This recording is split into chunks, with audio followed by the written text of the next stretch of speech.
বন্ধুরা, কাজল ভিলেজ কিচেনে সকলকে স্বাগত জানাই। রোজকার মতো আজও রান্নাঘরে চলে এলাম। আজকের রেসিপি ময়দার মধ্যে ছাতু দিয়ে মজাদার একটি সকালের বা রাতে ডিনারের জন্য টিফিন করে আপনাদের সঙ্গে শেয়ার করব।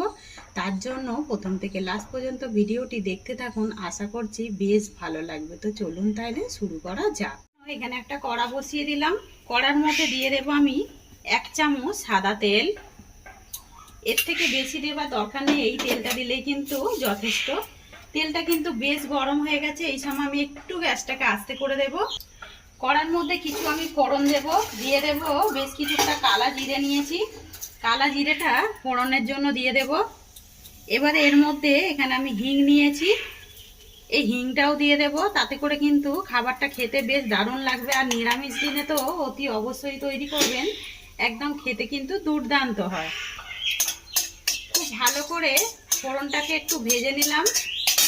এবারে এখানে আমি বেশ কিছুটা আদা গ্রেট করে নিয়েছি, এই আদাটাকে দিয়ে দেব।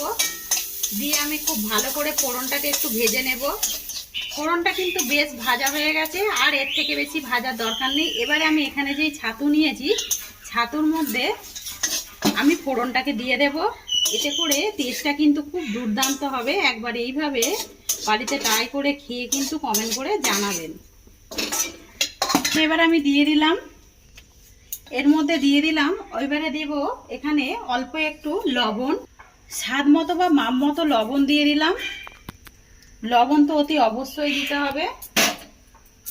দিয়ে এবারে এই উপকরণগুলোকে খুব ভালো করে একটু ছাতুর সঙ্গে মিশিয়ে নিতে হবে। এখানে এবারে অল্প অল্প করে জল দেব, খুব বেশি একেবারে জল দিয়ে দেব না, তাতে করে কিন্তু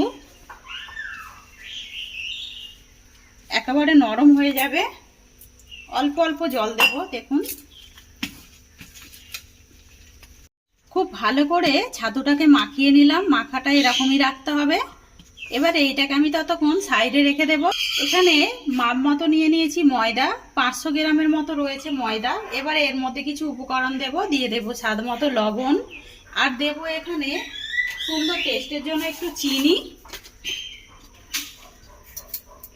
চিনিটা দিলে পরে খাস্তাও হবে আর কিন্তু নরমও হবে। এবার আমি এখানে দিয়ে দেব আবারও বেশ কিছুটা কালা জিরে। কালা জিরেটাকে একটু হাতে ঘষে নেব। এবারে দেব এখানে 2 চামচ তেল। তেলটাও দিয়ে দিলাম। দিয়ে এবারে উপকরণগুলোকে খুব ভালো করে মিশিয়ে নিতে হবে।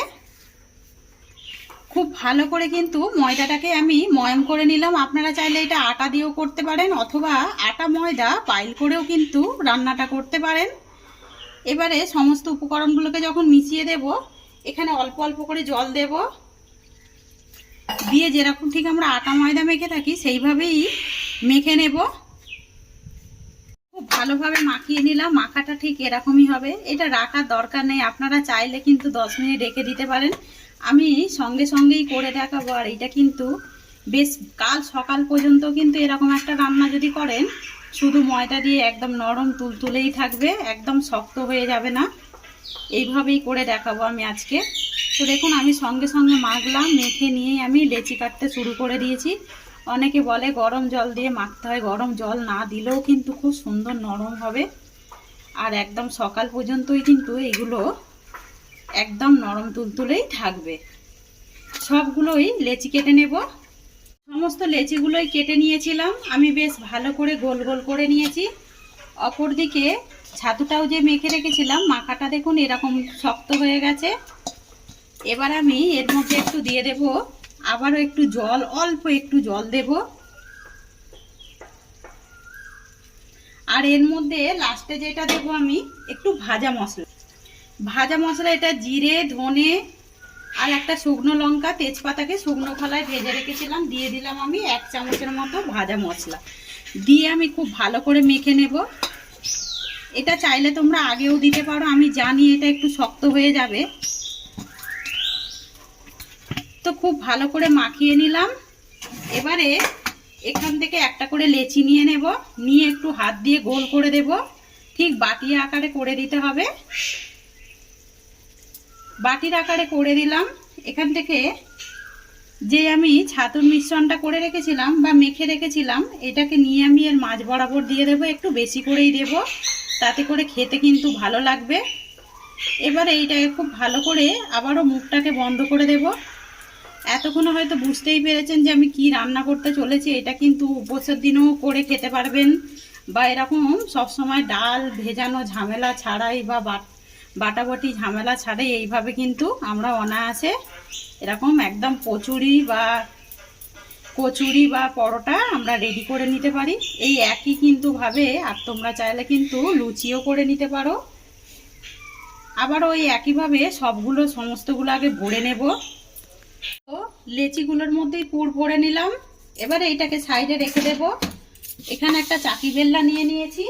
এবারে চাকি বেল্লার মধ্যে অল্প একটু আমি ময়দা ছিটিয়ে দেব।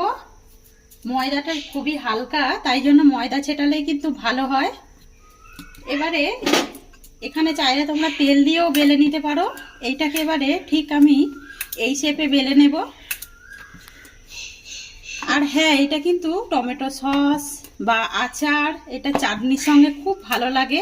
একবার এইভাবে ট্রাই করে দেখে কমেন্ট করে জানাবেন যে আজকের রেসিপি আপনাদের ঠিক কীরকম লাগলো।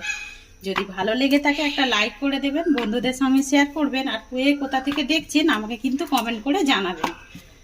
তো এটাকে একদম একইভাবে সুন্দর করে বেলে নিলাম। আর একেবারে দেখুন পুর কিন্তু বেরিয়ে আসেনি। অপরদিকে আবার আমি কড়া গরম হতে বসিয়ে দিলাম। কড়াটা কিন্তু বেশ সুন্দরভাবে গরম হয়ে গেছে। কড়ার মধ্যে একটু ময়দাটাকে ঝেড়ে দিয়ে আমি দিয়ে দেব। বেলে রাখা ওই রুটি বা পরোটা বলতে পারেন, দিয়ে দিলাম। এটা কিন্তু এক পিঠ যখন হয়ে যাবে অপর পিঠটা উল্টে দেব। তো এটা আপনি দেখুন এটা কিন্তু ফুলতে শুরু করেছে। এবার আমি এখানে উল্টে পাল্টে আগে কাঁচা ভেজে নিলাম। এখানে 1 চামচ তেল নিয়ে নেব, নিয়ে আমি এইভাবে একটু ছিটিয়ে দেব, দিয়ে এবারে পরোটার মতো ভেজে নেব। আপনারা চাইলে কিন্তু এটা এইভাবেও তেল না দিয়েও কিন্তু করতে পারতেন। আর এটা দেখতেই পাচ্ছেন কত সুন্দর একদম বলের মতো ফুলে উঠেছে দেখুন। এইভাবে বাড়িতে একবার ট্রাই করবেন। একদম নিরামিষ দিনে বা অনেকে নিরামিষ দিন কি খাবো হাতের সামনে অনেক কিছু থেকে থাকে। আমরা কিন্তু সময় মতো ডাল ভেজানো ঝামেলা ছাড়া বা সিদ্ধ করার ঝামেলা ছাড়াই আমরা এরকম নরম তুলতুলে পরোটা বা লুচি আমরা বাড়িতে খুব সহজেই করতে পারি টিফিনে বা রাতে ডিনারের জন্য। এটা কিন্তু একেবারে হয়ে গেছে, আর বেশি ভাজবো না, যেহেতু পুরটা একদম রেডি করাই রয়েছে। আর এটা কতটা সুন্দর হয়েছে সেটা কিন্তু দেখতেই পারলেন। এই একইভাবে আমি আরো একটা বেলে রেখেছি, এইটাকেও দিয়ে দেব।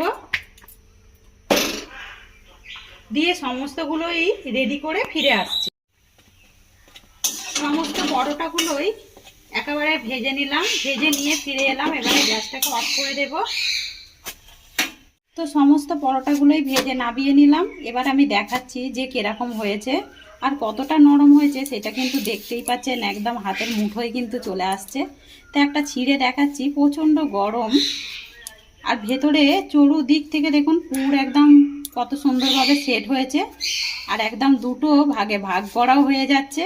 তো এই দেখুন আগে থেকে টমেটোর চাটনি করে রেখেছি, এই টমেটো চাটনি দিয়েই সকালে এরকম ছাতু পরোটা খাওয়া হবে। তো রেসিপিটি আপনাদের কিরকম লাগলো কমেন্ট করে জানাবেন। যদি ভালো লেগে থাকে একটা লাইক করে দেবেন, বন্ধুদের সঙ্গে শেয়ার করবেন, আর এই ছোট্ট চ্যানেলটিকে সাবস্ক্রাইবার করে নেবেন। আমার এরকম নিত্য নতুন রান্নার জন্য পাশে থাকা বেল আইকনটি প্রেস করবেন। সবাই ভালো থাকবেন, সুস্থ থাকবেন, ধন্যবাদ। আবারও নতুন রেসিপি নিয়ে ফিরে আসবো। আজকের মতো এই পর্যন্ত।